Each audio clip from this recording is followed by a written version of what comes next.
Salta, así que nos han tratado estupendamente bien, nos dieron empanadas hasta atragantarnos, riquísimas.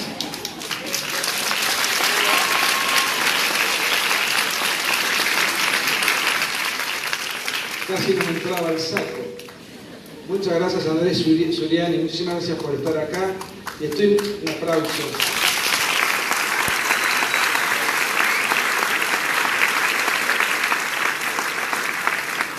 Y está acá presente el único candidato a presidente pro vida, así que Juan José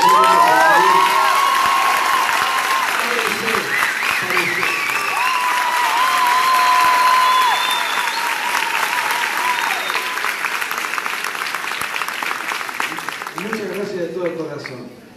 Y bueno, esta es la tapa del libro que hemos escrito con Agustín.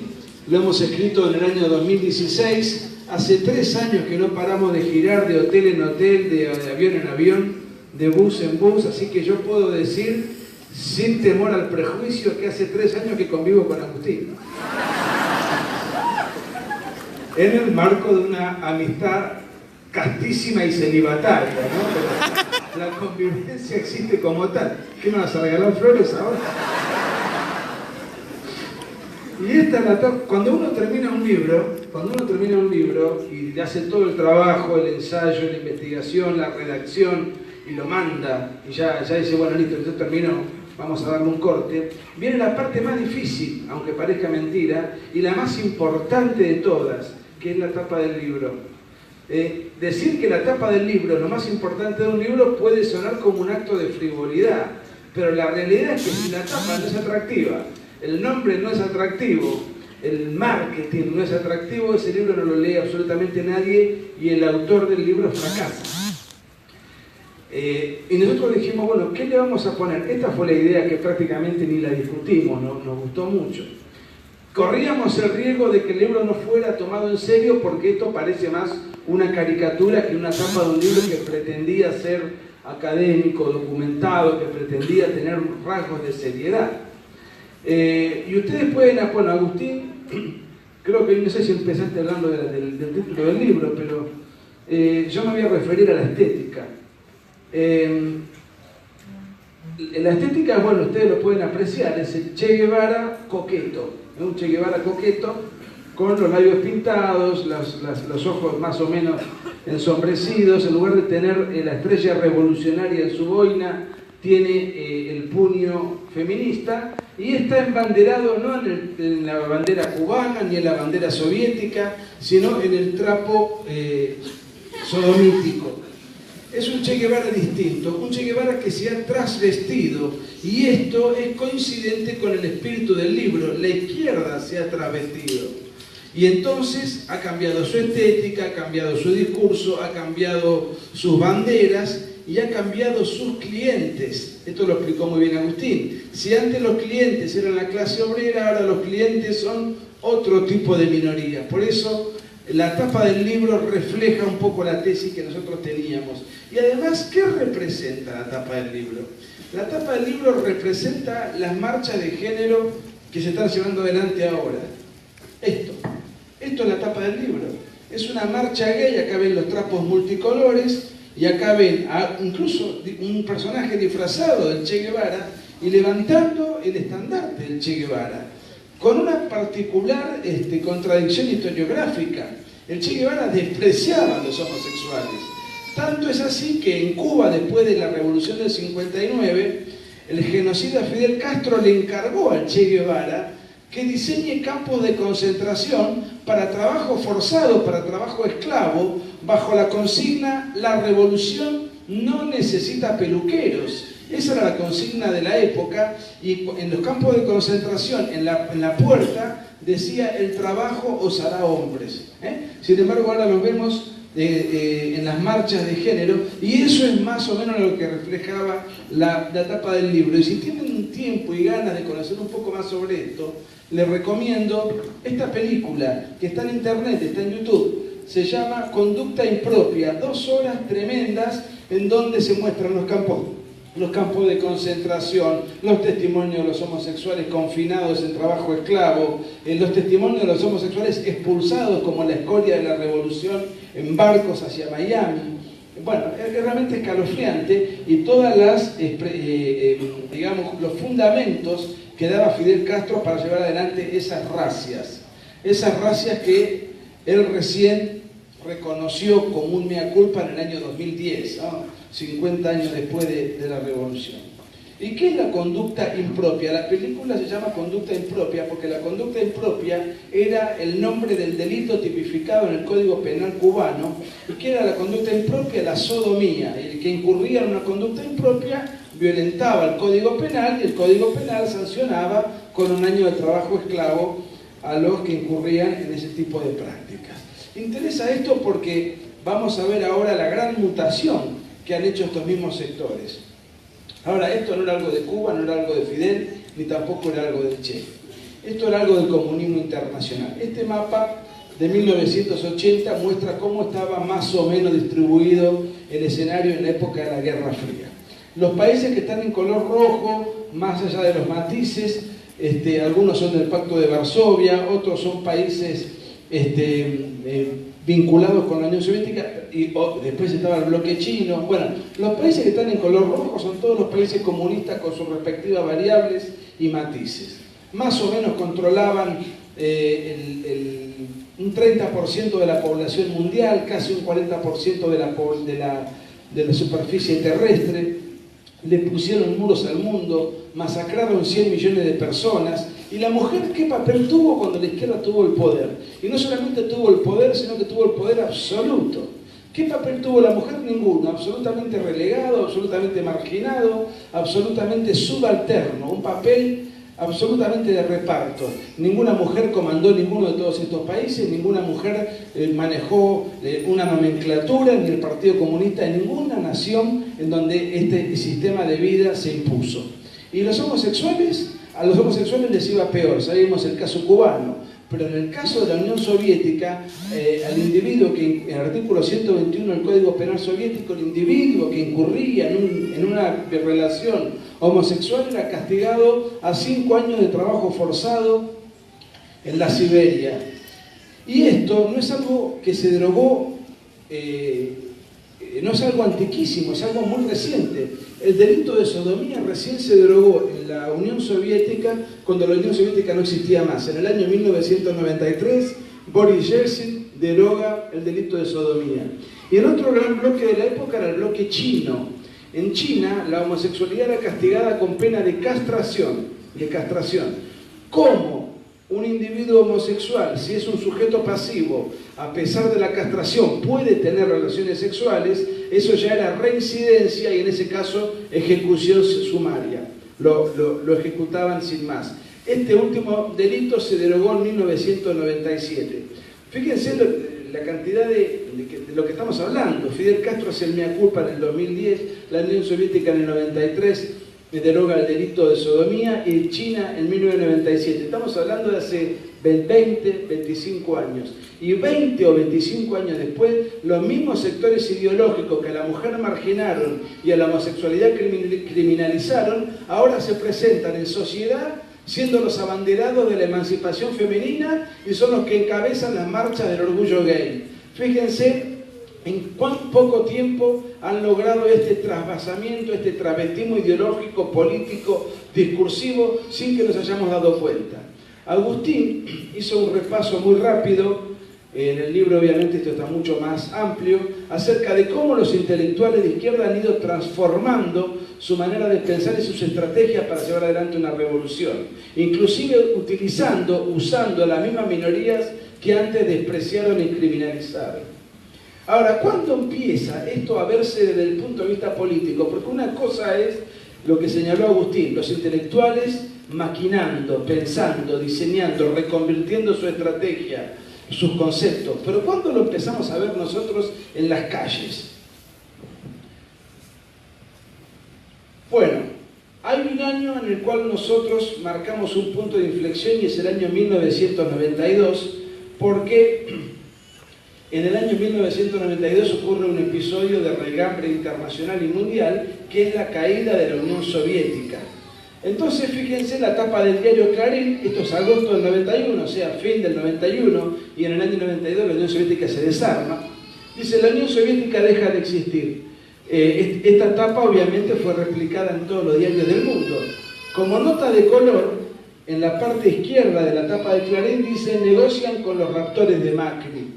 Para los que son más jóvenes, el actual presidente en ese mismo momento había sido raptado por una organización criminal, lo había capturado y lo iban a liberar a cambio de una prestación dineraria. Estaban negociando la plata para liberar a Mauricio Macri, que estaba secuestrado. Bueno, lamentablemente lo liberaron.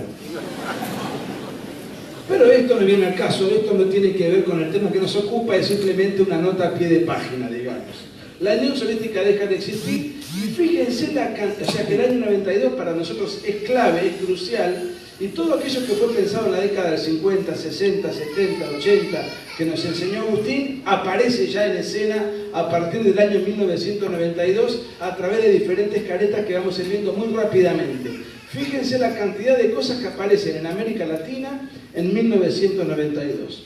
Por empezar, se forma el Foro de San Pablo.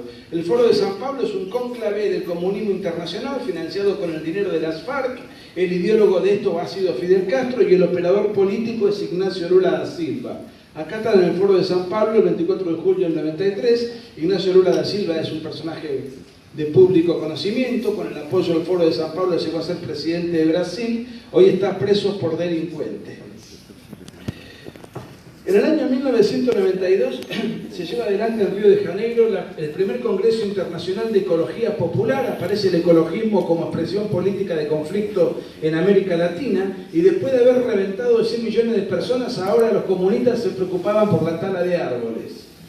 Esto fue en 1992, también Río de Janeiro. Todo en 1992. Parece una fecha mágica. 1992 se lleva adelante en Bolivia la primera gran marcha indigenista. En la marcha la encabeza Evo Morales. Antes de 1992 el indigenismo no existía en Bolivia. Quiero aclarar además que la población indígena pura en Bolivia es el 14%, vive en el altiplano, ni se mete en estas cuestiones, porque en realidad Evo Morales no es un líder indígena, por empezar se llama Morales. Y es el único indígena que se llama Morales, y el segundo punto es que el único idioma que maneja es el idioma castellano. Pero él en todo caso es un líder cocalero.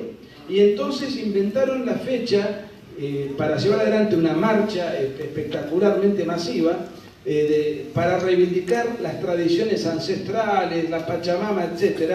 Y la excusa estuvo muy bien. No dijo, ahora no tenemos más a la Unión Soviética respaldándonos, sino que había que inventar una excusa. ¿Qué excusa inventaron? Estuvo muy bien pensada. Dijo, 1992, se cumplen 500 años, 1492, de que estamos siendo sometidos en un colonialismo, de un imperialismo que nos ha sometido económicamente, políticamente y culturalmente. Y nosotros, para rebelarnos contra esta situación subyugante, vamos a salir a marchar para pedir, para reclamar por el rescate de nuestras tradiciones ancestrales, que tiene que ver con la Pachamama, es decir, la Madre Tierra. Sobre todo les importaba la Madre Tierra, porque en la Madre Tierra boliviana se cultiva la coca sagrada, que es la materia prima para la cocaína. Por eso hoy Bolivia es un narcoestado presidido por un narcotraficante que es el segundo productor mundial más importante del mundo de cocaína. El primer productor mundial son las FARC.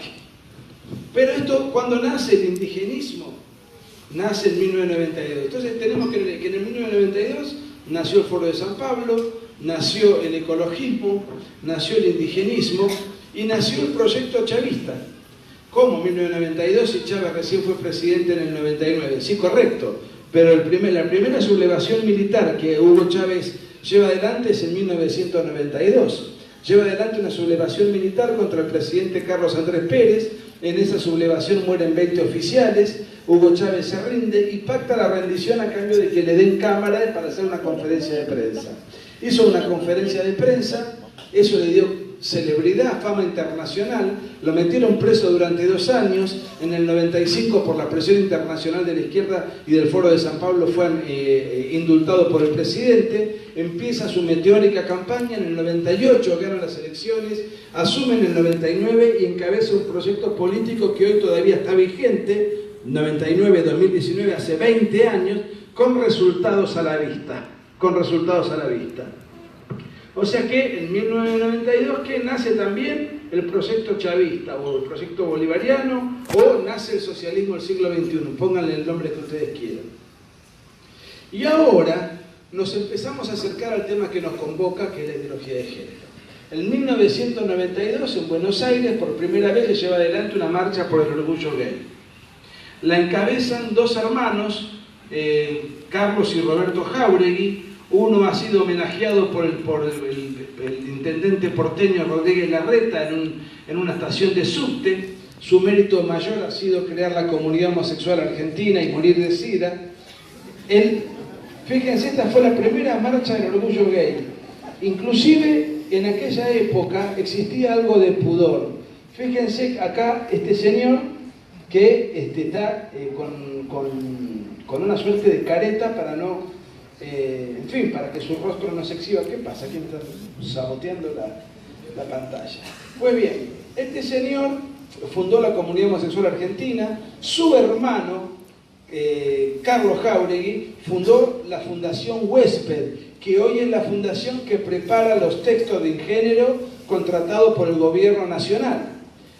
Tanto Roberto como Carlos Jáuregui, los 2 homosexuales, en la década del 90 murieron de SIDA. Uno en la vida puede hacer lo que quiera, y está bien que así sea. Lo que uno no puede es evitar las consecuencias de hacer lo que uno quiere. ¿Qué hacía Occidente mientras aparecía el chavismo, el ecologismo, el indigenismo? Y en Europa aparecía el multiculturalismo, y no me detengo a Europa porque nos queda demasiado lejos. Acá aparecía el indigenismo, el ecologismo, las primeras marchas de género, etcétera, etcétera. ¿Qué se hacía en ese momento en Occidente?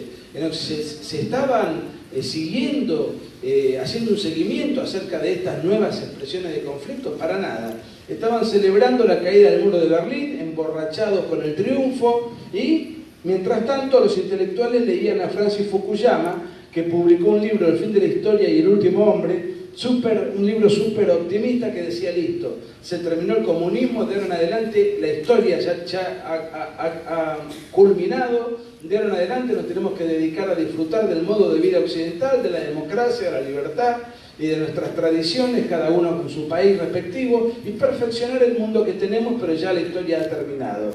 Entonces eso distendió la reacción, distendió el seguimiento de todas estas expresiones de conflicto, y 20 años después, lamentablemente, estas expresiones manejan la agenda político-cultural.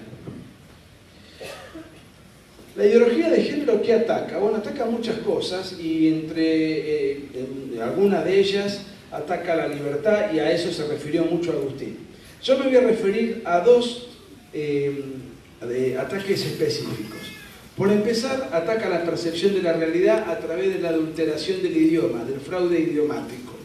Y fíjense cómo, desde el punto de vista de los paneles, del periodismo panelístico, el debate periodístico, el debate farandulero y el debate en el Congreso de la Nación, constantemente nos estamos habituando a escuchar palabras que ya nadie, o frases que ya nadie cuestiona, a pesar de la trampa inherente en ellas. Miren, con Agustín estamos, como les dije antes, viajando constantemente, y esto ha repercutido incluso en nuestra salud. Sobre todo en Agustín, que es mayor que yo. Cuando estoy en mi ciudad, Mar del Plata, voy al médico, y el año pasado fui a hacerme un chequeo general, y ya el médico me conoce y me pregunta y charlamos un rato. Entonces le digo, doctor, ¿qué pasaría si yo lo vengo a ver a usted para decirle que yo me autopercibo sin mi brazo izquierdo? Mi brazo izquierdo no me define, no me identifica, no me siento cómodo con mi brazo izquierdo, entonces yo lo vengo a ver a usted, que es clínico, para que me derive un cirujano para que me corte el brazo izquierdo. Además, mi brazo izquierdo es lo único que tengo de izquierdo. Entonces, El médico me dice, mira, si vos me venís con un planteo de estas características, yo te mando a un psiquiatra, a una junta de psiquiatras. Está bien, me pareció una respuesta sensata. Y si yo le vengo a hacer exactamente el mismo planteo, pero respecto de mis genitales, diciéndole que no me identifican, no va conmigo y quiero que me lo amputen, ¿usted me deriva a un psiquiatra o me deriva a un cirujano? Y se saca los anteojos y me dice, mira, yo te debería derivar a un psiquiatra, pero si hago eso me echan de la clínica, me echan del colegio médico, me quitan la cátedra universitaria en la Facultad de Medicina y además voy a tener problemas con la justicia porque voy a incurrir en crimen de odio. Y tiene toda la razón. La ley de identidad de género lo que hace no solamente es institucionalizar un engaño, porque esa ley habla de cambio de sexo y no existe el cambio de sexo, sino que además criminaliza a todo aquel que cuestione a esa ley. Por ejemplo, el cambio de sexo, que nadie se le ocurre decir que eso no existe, porque eso va a traerle consecuencias al que lo afirme. El cambio de sexo en realidad no existe. Una persona lo que puede tener es un cambio de look, un cambio estético. Una persona lo que puede hacer es disfrazarse de una manera más o menos sofisticada y tener un cambio de apariencia. Está bien, que haga lo que quiera.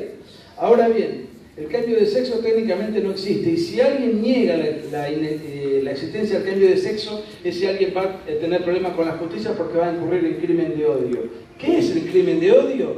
Yo se los defino. Es cualquier manifestación gestual, verbal o escrita en desacuerdo con la ideología de género. Es cualquier manifestación gestual, verbal o escrita en desacuerdo con la ideología de género. Una persona tiene todo el derecho, nació varón y va a morir varón, con o sin tijeretazo.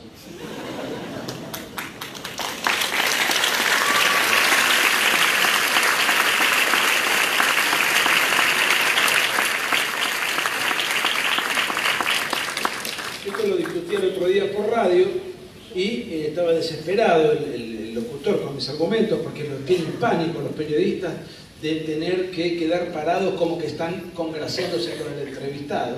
Entonces le tiró el tema relativo al matrimonio igualitario, que no es ni matrimonio ni igualitario.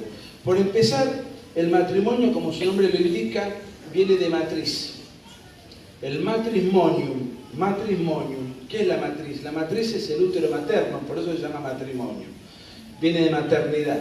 ¿Qué es el matrimonio? El matrimonio es la unión a partir de la cual, por las cualidades inherentes del vínculo, existe la posibilidad o la potencialidad de maternidad.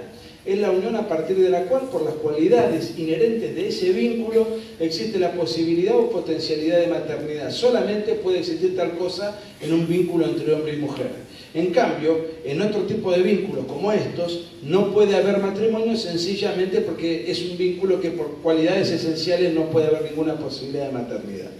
Ahora bien, si el argumento subsiguiente es este. Si a dos personas del mismo sexo no se les da los mismos derechos que al matrimonio de verdad y el Estado no les reconoce los mismos derechos, estamos en presencia de un Estado homofóbico, un Estado discriminador. Bueno, esto es absurdo, porque si un ciego le pide al Estado el carnet de conducir y el Estado le niega el carnet de conducir, no es que estemos en presencia de un Estado ciegofóbico. Al ciego hay que tratarlo en toda su dignidad y darle todos los derechos que efectivamente puede ejercer, pero no puede manejar. De la misma manera, a un sujeto con tendencia homosexual hay que tratarlo en toda su dignidad, que ejerza todos los derechos que efectivamente puede ejercer, pero hay algunos derechos que por sus características no puede ejercer. ¿Y por qué a un ciego habría que negarle el carnet de conducir? Porque no puede conducir. ¿Y por qué a dos personas del mismo sexo habría que negarles el matrimonio? Porque no es un matrimonio. ¿Por qué? Porque no existe ninguna posibilidad esencial de maternidad. Y por consiguiente el Estado no les tiene que habilitar ese rango. ¿Y por qué al Estado le interesa? Porque quiero aclarar lo siguiente: el vínculo homosexual es un vínculo de carácter privado que el Estado debe respetar, pero el vínculo heterosexual no es un vínculo de carácter privado. Un matrimonio, y por eso al Estado le interesa la unión matrimonial, es una unión de la cual derivan derechos y obligaciones. ¿Por qué razón? Porque existen derechos y obligaciones entre los esposos y porque deriva la prole.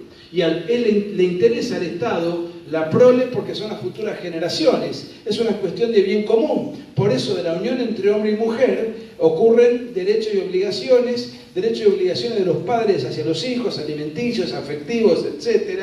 Incluso derechos hereditarios. El matrimonio es un vínculo de orden público. En cambio, una unión entre dos personas del mismo sexo es un vínculo de orden privado, que hagan lo que quieran. Lo que no tiene que hacer el Estado es simplemente no molestarlos, pero no institucionalizarlos con un rango cuya naturaleza no merecen. Vamos a poner un ejemplo.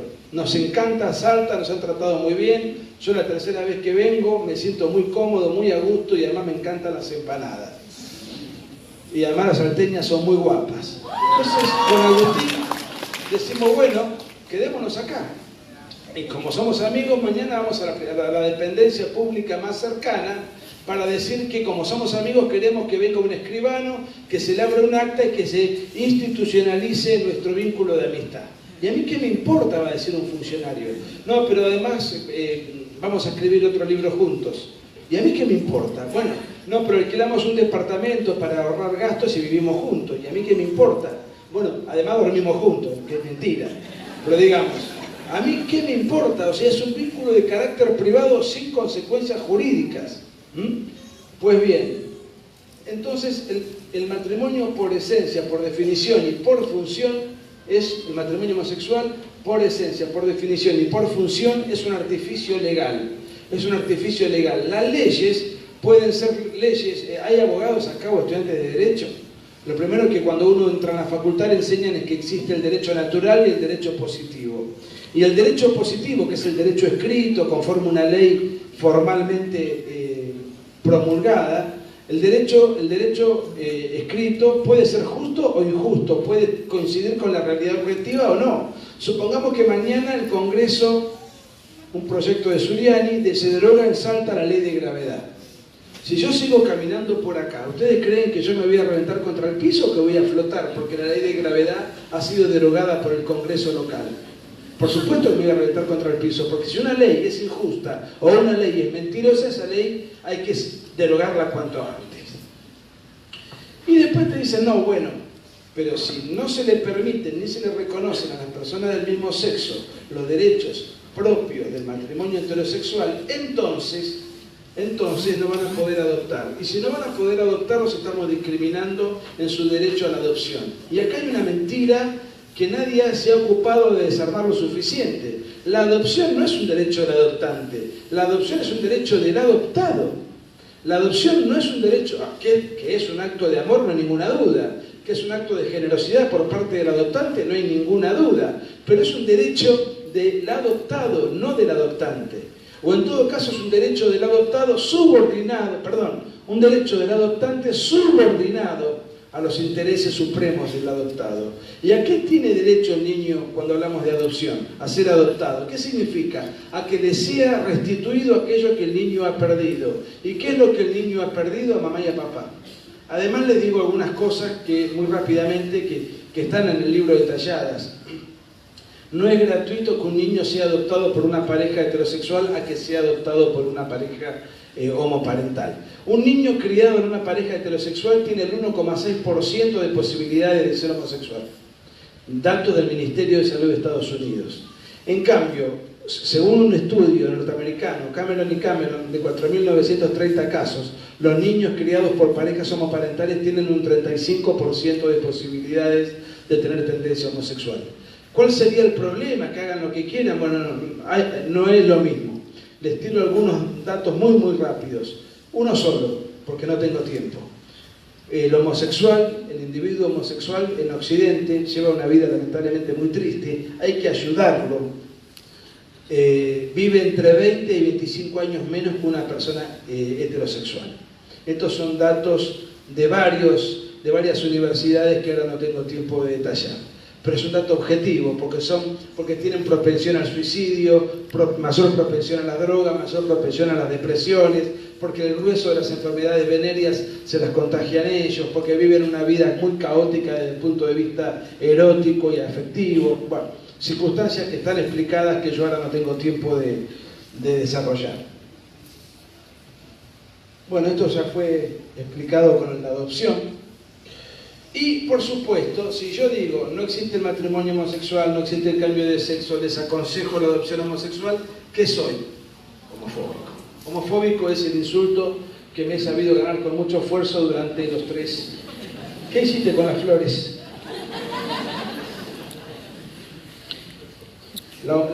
Ahora bien, como bien lo explicó Agustín, todo lo que deriva de la ideología de género es falso. Porque la ideología de género es un conjunto de ideas anticientíficas. Todo lo que deriva de allí es falso. Inclusive esto, la homofobia. ¿Hay médicos en la sala? ¿Alguno hay? Para allá. Muy bien. Fíjense, la homofobia, si desarmamos la palabra, sería una fobia. Y la fobia es una enfermedad psiquiátrica, es un desorden mental. Las fobias están clasificadas en los manuales de psiquiatría, taxativamente clasificados, definidos, delimitados, y ahí está la claustrofobia, la fotofobia, la aracnofobia. No existe la homofobia, es un insulto político, un artilugio lingüístico de carácter peyorativo que lo que busca es destratar, desacreditar a todo aquel que se oponga a la ideología de género, con un agravante más. Como la fobia es un desorden mental, lo que se hace es patologizar el pensamiento disidente.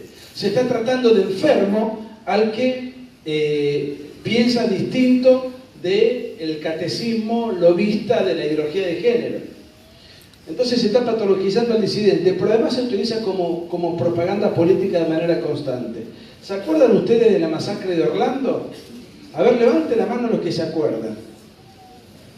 Y los que no se acuerdan, no sean tímidos, si no se acuerdan, levanten la mano.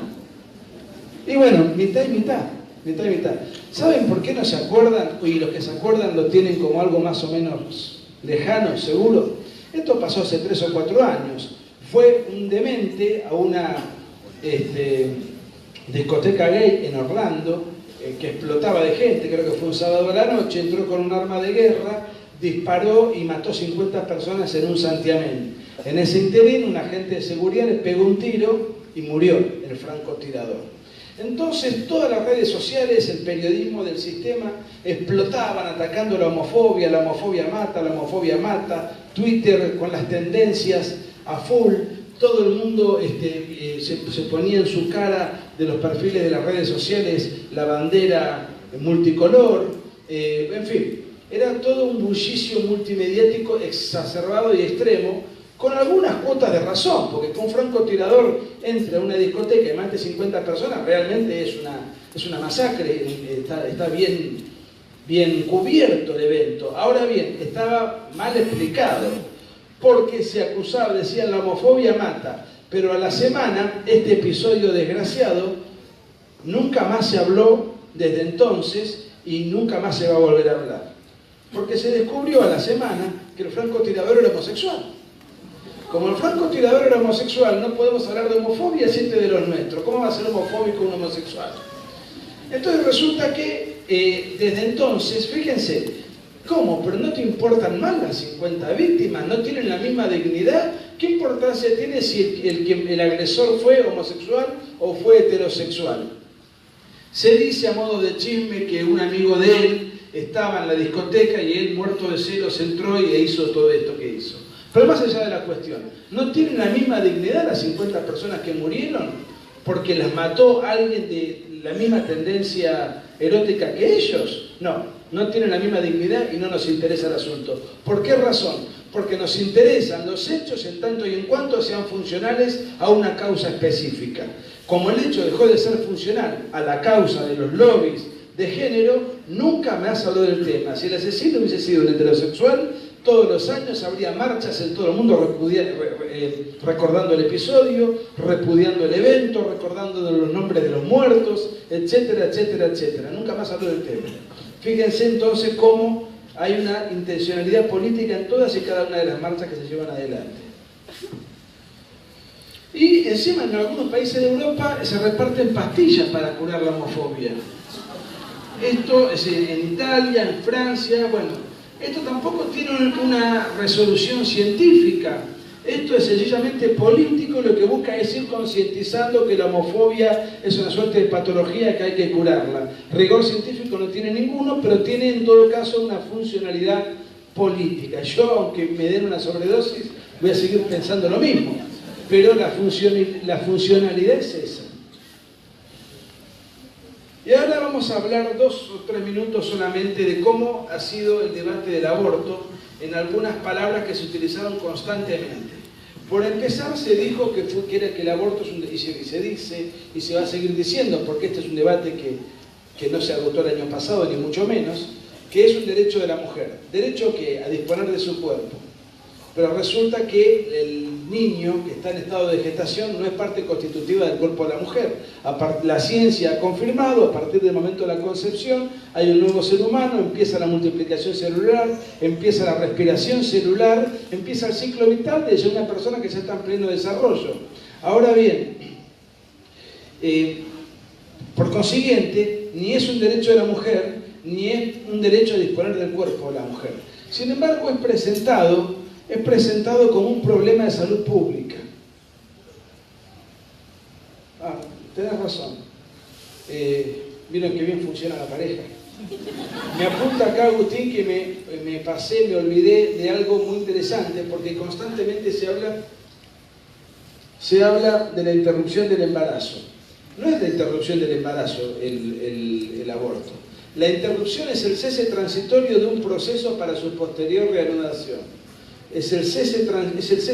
Hay un proceso que por un momento determinado se congela y después sigue. Supongamos que yo tengo que dejar esta charla porque tengo que ir al baño, voy y vengo en 2 minutos, interrumpí la charla.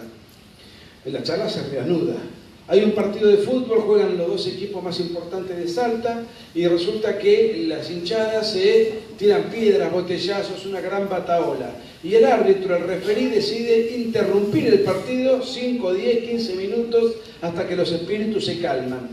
Al otro día sale en el Tribuno, nuestro diario amigo, el partido estuvo interrumpido 15 minutos y después se reanuda. Cuando se produce un aborto, ¿se reanuda el embarazo? Lo que pasa es que en realidad el aborto es la finalización definitiva del embarazo. Ahora bien, es mucho más amable y marketinero hablar de la interrupción del embarazo. Y encima, esto es presentado como una cuestión inherente a la política de salud reproductiva. Esto forma parte de la política de salud reproductiva. Fíjense que nunca puede ser una política de salud aquella en la cual 2 personas ingresan a un hospital, una vuelve a su casa y la otra es matada dentro del hospital. ¿Puede ser eso considerado una política de salud? Y muchísimo menos reproductiva, porque lo que quieren los lobbies abortistas es anular la reproducción. Entonces fíjense cómo no hay paso que dé la ideología de género en donde no haya una restricción a la libertad y un engaño idiomático para llevar adelante los debates. Fíjense que nuestro amigo Flor de la B, de quien ya Agustín se encargó un ratito, acá está con su pañuelo verde en la Cámara de Diputados exponiendo. Fíjense que hubo algo muy interesante, porque ¿vieron que siempre se habló de que la prensa es el cuarto poder? Bueno, yo creo, y seguramente muchos van a compartir esto, que hay un quinto poder, que es la farándula, a la cual también refirió Agustín. La farándula es el quinto poder, y fíjense lo siguiente, en el debate, tanto en diputados como en senadores, expusieron unas 500 personas de cada lado, los pro vida unos 500, los pro muerte otros 500. Si de parte de los pro vida, por ejemplo, iba un genetista y daba su ponencia, y se enteraban las 8 personas que lo estaban escuchando. Ahora, al día siguiente iba Luis Novarecio y se enteraban 3 millones de personas, cuando un genetista estudió y sabe de lo que está hablando y el otro es un chanta. Al día siguiente iba un embriólogo, hablaba entre 8, 10, 12 personas, e iba Flor de la B y se enteraban 5 millones de personas. Y así iba Jorge Real o cualquier elemento de la farándula amplificaba su discurso y su mensaje, y de un lado teníamos los faranduleros apoyando el aborto y del otro lado la ciencia. Sin embargo, la ciencia tiene mucho menos propaganda que la farándula. Y hay una cosa muy interesante: a los que estamos en contra del aborto se nos acusa de antediluvianos, precámbricos, antiguos, etcétera, etcétera, cuando nosotros estamos fundando nuestra posición en la ciencia médica más moderna. Estamos fundando nuestra posición en la ciencia y en la razón. Y nos llaman místicos y antediluvianos. Insólito, ¿verdad? En el caso de ¿por qué le importa a un travesti o a un grupo de travestis el tema del aborto? ¿Qué es lo que, cómo se explica? ¿De dónde surge este interés? Recordemos que Flor de la B además tiene sus séquitos también de travesti, él lidera una especie de sindicato, ¿no? Con todo esto. Entonces resulta, ¿cuál sería el interés de un travesti en solicitarle al Estado un aborto? Miren, acá existe por un lado un enfoque ideológico, que ¿cuál es? Si yo no soy aquello que soy conforme a mi naturaleza, sino que yo soy aquello que me autopercibo, y si yo soy varón pero me autopercibo mujer, luego soy mujer. Y si soy mujer tengo derecho a exigirle al Estado los derechos propios de la mujer. Y si el aborto, en lugar de significar un homicidio prenatal, es un derecho de la mujer, yo que soy mujer y que tengo derecho a exigirle al Estado ese estatus, entonces yo le puedo decir al Estado que me financie el aborto legal, seguro y gratuito. Así funciona la ideología de género y la cabeza ideológica de los que abrazan esta ideología. Ahora, tenemos que ser justos y también reconocer que hay argumentos científicos para que se autoperciba embarazado. Y él puede tener sus razones, porque hace varias semanas que no le viene la menstruación.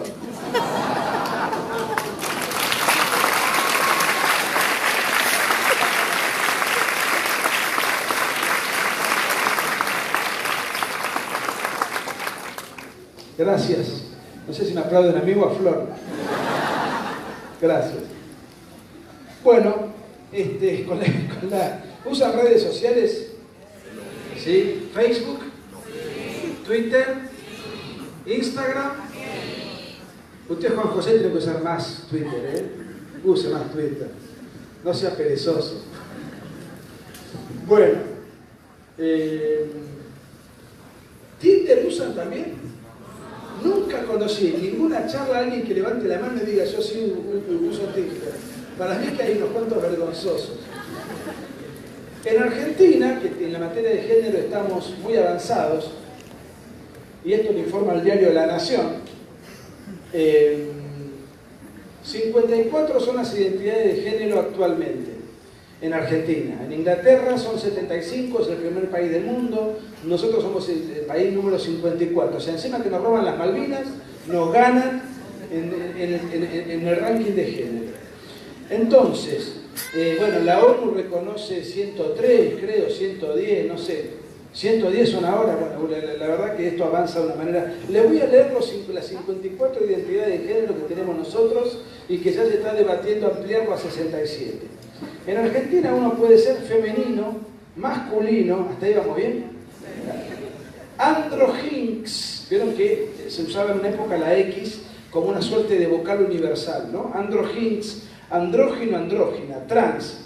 Trans masculino, trans femenino, varón trans, hombre trans, mujer trans, transexual, travesti, transgénero, transgénero femenina, transgénero masculino, queer, intersex, intersexual, ninguno. Ninguno es una identidad sexual. Hay que tener baja la autoestima. Neutro. Esa es otra identidad. Pansexual varón, pansexual mujer, mujer, hombre, varón, lesbiana, gay, asexual mujer, asexual varón, mujer bisexual, varón bisexual. Y acá viene la rama ecuménica. Poliamorox, poliamorosa, poliamoroso. Esto a lo que venga.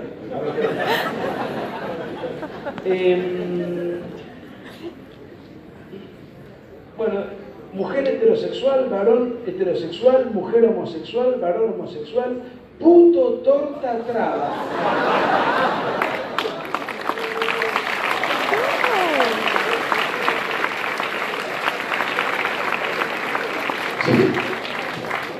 Les aclaro que esto no es un sketch de Lelutier, esto es cierto. Esto es verdad, esto no es una cosa inventada por mí, esto es efectivamente lo que señala el diario La Nación y estas son las 54 opciones. Y acá viene la identidad de género o sexual que a mí, porque se usa de manera indistinta el género y el sexo hoy por hoy, que más me llamó la atención realmente, más despertó mi fantasía, digamos. Es mujer heteroflexible. Mujer heteroflexible. ¿Qué es una mujer heteroflexible? Me puse a pensar. Y digo, bueno, debe ser la mujer trapecista. Muy bien. Varón heteroflexible, lesboflexible, cisexual masculino, cisexual masculina, cisexual femenina, cisexual femenino, cisexual mujer y cisexual varón. Y mi identidad de género no está. Yo siempre fui lesbiano. La ideología de género ataca la libertad, la percepción de la realidad, etc. Y acá cito a un pensador francés, Maurras, que tenía una frase muy interesante. Él influyó mucho en determinados ambientes durante la primera mitad del siglo XX, y él decía, soy ateo pero cristiano. Soy ateo pero cristiano. Dice, bueno, ¿cómo se explica esto? ¿Qué quiere decir esto? ¿Cómo podemos...? Bueno, él lo que decía era lo siguiente. Él decía que independientemente de la fe e independientemente de la existencia de Dios, los principios cristianos perfeccionan al individuo y perfeccionan a una comunidad política, más allá de toda connotación sobrenatural, metafísica, etc. Entonces él decía que para Francia era muy bueno el catolicismo y era muy buena la cristiandad, independientemente de las cuestiones de fe. Y nosotros, todos los que estamos acá, somos cristianos, incluso aquellos que puedan estar aquí, que no crean en Dios. No es el caso de las hermanas, ¿verdad? Y de los que están fuera de este recinto pasa exactamente lo mismo. Todos son cristianos. ¿Por qué? Porque nuestra cosmovisión es cristiana y cualquiera de nosotros, creamos o no en Dios, sabemos que robar está mal, sabemos que mentir está mal, sabemos que no hay que codiciar bienes ajenos, sabemos que es un buen hábito honrar al padre y a la madre, sabemos que no es de caballero andar mirándole a la mujer al prójimo. Es decir, nuestros principios son cristianos. Y si nosotros traemos a un sujeto de Medio Oriente, lo traspolamos, lo traemos para acá y le hacemos una serie de consultas, él va a responder conforme los valores de su lugar de origen, aunque no crea en Dios o aunque no vaya a una mezquita. Va a tener la misma, va a estar atravesado por la misma cultura, independientemente de las cuestiones de fe. Entonces, ¿cómo operaba la izquierda hace 40, 50 años? En todo el continente, no solamente en Argentina. Operaba a través de las bombas, del secuestro, del crimen organizado, de la guerrilla y del terrorismo urbano. En Argentina hemos tenido a Lerch y a los montoneros acechándonos durante una larga década en una guerra civil que afortunadamente ganaron los militares. Pero independientemente de eso, la izquierda operaba de esa manera, quería tomar el poder del Estado. Era un intento revolucionario de carácter violento. Un intento revolucionario de carácter violento. Ahora la revolución es de carácter cultural. Antes la revolución era armada. Entonces, ¿cuál era el enemigo natural de una revolución armada? El enemigo natural eran las fuerzas armadas de cada país. ¿Por qué? Porque son el brazo institucional que tiene la función y la misión de defender el orden constituido ante la agresión de una potencia extranjera o de una agresión interna. Entonces el gran enemigo de la izquierda del siglo pasado eran las Fuerzas Armadas. Como ahora la revolución es cultural, el gran enemigo de la izquierda no es un cuartel militar, sino la tradición cultural de nuestro país y de todas las civilizaciones a las cuales ellos quieren atacar. ¿Y cuál es nuestra tradición cultural? La de Argentina y la de todo el continente americano y de la de casi toda Europa prácticamente. Nuestra tradición cultural es occidental y cristiana, independientemente de las cuestiones de fe. Entonces, ¿dónde termina cada marcha de género? Terminan en una iglesia, en la iglesia de la ciudad de turno. ¿Por qué razón? Si muchos de ellos ni siquiera por ahí creen en Dios. Porque desde el punto de vista político, cultural, institucional, una iglesia representa todo lo que la revolución quiere destruir y odia. Esto es Madrid, educación laica, aborto libre, arrasaron con un oratorio, una capilla de la Universidad Autónoma. Lo más curioso es que en Madrid, en España, desde la década del 80, la educación es laica y el aborto es libre, pero no sé qué es lo que están pidiendo. ¿Este caso lo conocen? ¿Todos? Levanten la mano los que no, sin timidez. Bueno, la mayoría no. Muy bien. ¿Qué ocurrió con este caso? Durante el gobierno socialista de Michelle Bachelet Se quiso aplicar la agenda de género a todo propósito. Pues bien, entonces un pastor evangélico saltó a la palestra con una especial efervescencia, enojado, y fue entrevistado por un conductor homosexual confeso. Y si no lo hubiese confesado, se nota por el color de la chaqueta. Entonces, ¿el pastor qué hace? El pastor despliega una bandera, la pone contra el piso y la usa de felpudo. La verdad que podrá ser oportuno, inoportuno, afortunado o desafortunado su gesto. Yo creo que se excedió realmente. Pero independientemente de eso, eso no es un delito, no debería ser un delito. Es un gesto, probablemente inoportuno, ¿verdad?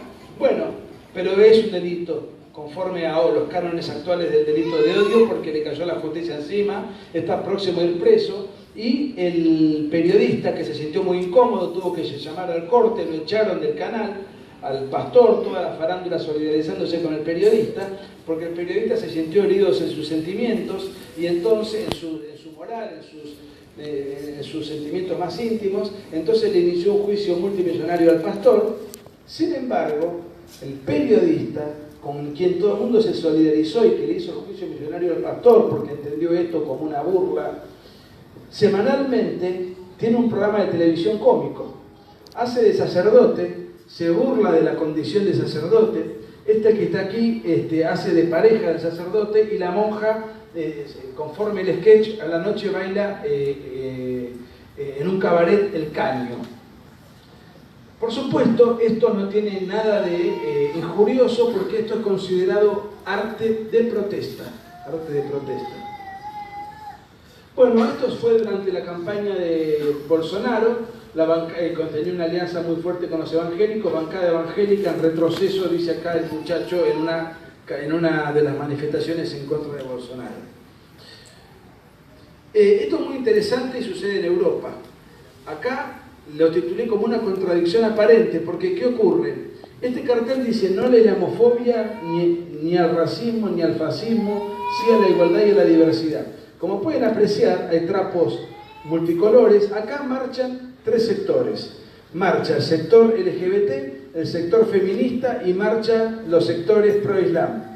Y dice, bueno, pero esto es insólito. ¿Cómo puede ser? ¿Cómo vive una mujer en el régimen del Islam?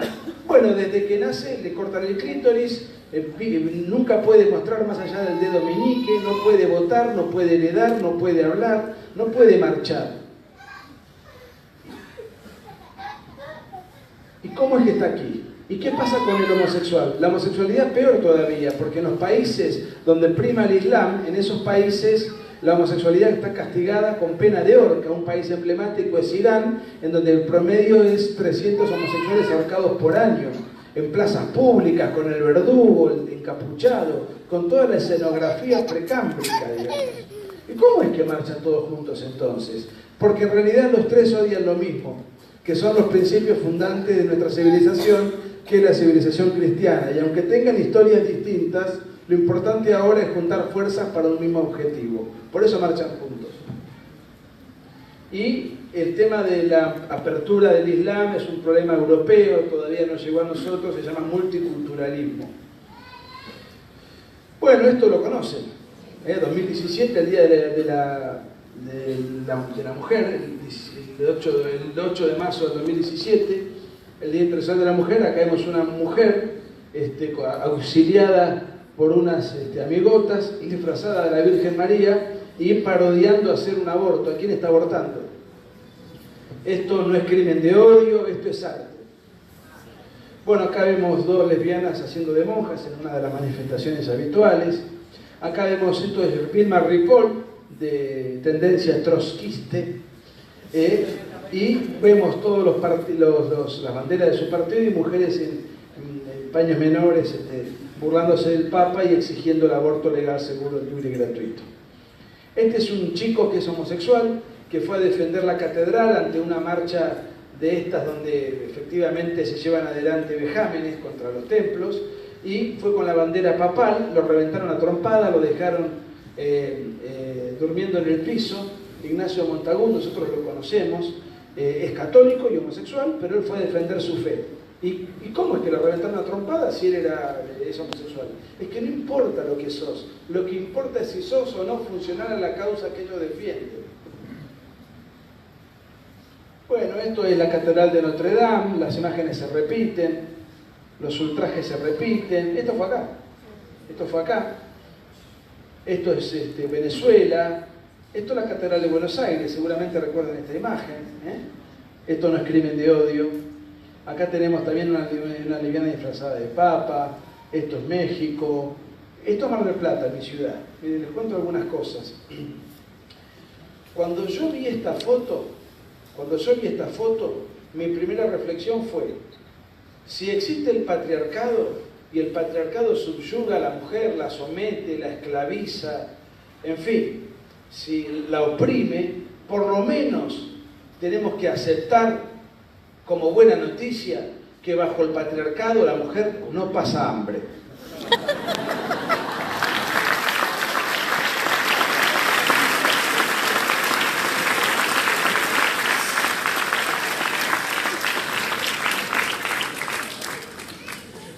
Corría marzo del 2016 y estábamos terminando el libro. Agustín estaba en Utah, estaba en Estados Unidos y era el 8 de marzo. Yo estaba en Buenos Aires, yo soy de Mar del Plata, pero estaba en Buenos Aires ese día, hacía mucho calor. Y digo, bueno, voy a ir a la Marcha Internacional del Día de la Mujer para ver de qué se trata, porque si bien yo sé que hay sectores radicalizados, digo, bueno, habrá sectores distintos y además es un desfile de mujeres, yo soy soltero, problema de autoestima nunca tuve, entonces digo, bueno, me pongo una camisa y me fui ahí a ver un poco la manifestación. Miren, yo estoy absolutamente seguro y convencido, y la experiencia me lo ha demostrado día a día, de que todas las mujeres por definición y por naturaleza son esencialmente lindas. La que no tiene lindas manos tiene lindos ojos, la que no tiene lindos ojos tiene lindo pelo, y la que no seduce por su sonrisa, y la que no seduce por su delantera, y la que no seduce porque tiene lindas formas, linda figura, y la que no porque es elegante, y así sucesivamente. Todas las mujeres, sin excepción alguna, tienen algo que las distingue y las hace particularmente atractivas, y en todo caso está en la habilidad de cada mujer saber qué es aquello que la distingue y la enaltece, cuál es el aspecto atractivo que tiene para seducir a su pareja, a su compañero, etc. Pero puse en duda mis convicciones cuando fui a la marcha. Todo es feo a propósito, todo es desagradable. Hay una antiestética militante. Son feas a propósito, pero no feas porque hayan nacido torcidas, no. Se preparan, se producen. Si la marcha es el 8 de marzo, ya desde el 1 de marzo dejan de bañarse para prepararse.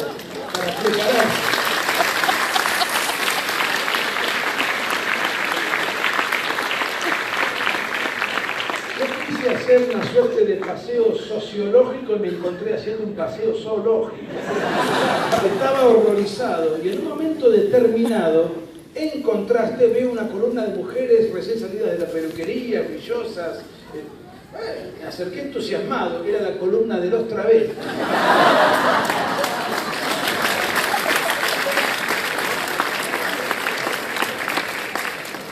Muy bien, no era mi tarde de suerte. Fíjense, esto es la Catedral de Uruguay, esto es Bélgica, ahí está el sacerdote incólume y el atraco de las mujeres tan violentas, cada marcha es cada vez más violenta. Esto es Brasil. Es permanente en todas las marchas de género el ataque a la religión, constante, permanente. Esto es Argentina, 2018. Esto es Costa Rica, España.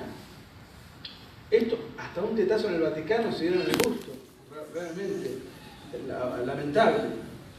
Y esto es una Biblia gay que reinterpreta las escrituras en versión homosexual y cuentan los hechos de los apóstoles, todo distorsionado para ya empezar a reventar, digamos, las escrituras, distorsionarlas en clave homosexualista.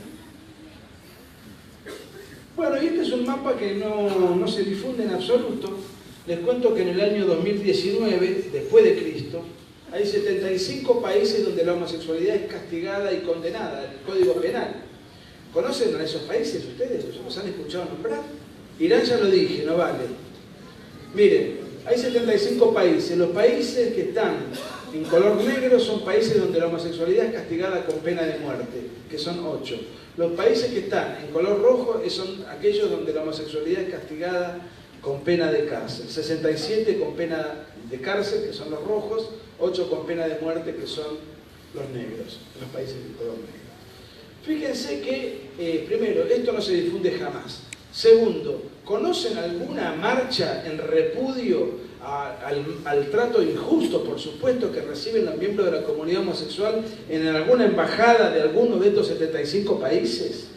¿Conocen la marcha de repudio cuando un presidente visita a Macri o a quien fuere, y alguna marcha en repudio porque en sus respectivos países hay un trato injusto para con la comunidad homosexual?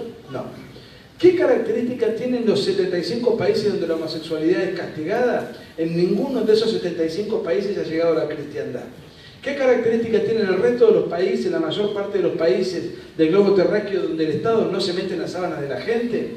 En esos países, con diferentes niveles de intensidad ha llegado la cristiandad. En algunos prevalece la religión católica, en otros protestante, en otros prevalece la iglesia evangélica, o en el caso de países como Rusia, en donde prevalece la iglesia ortodoxa. ¿Y por qué entonces todas las marchas y todos los ataques y todas las manifestaciones las hacen en los países en donde nadie se mete con las sábanas del otro?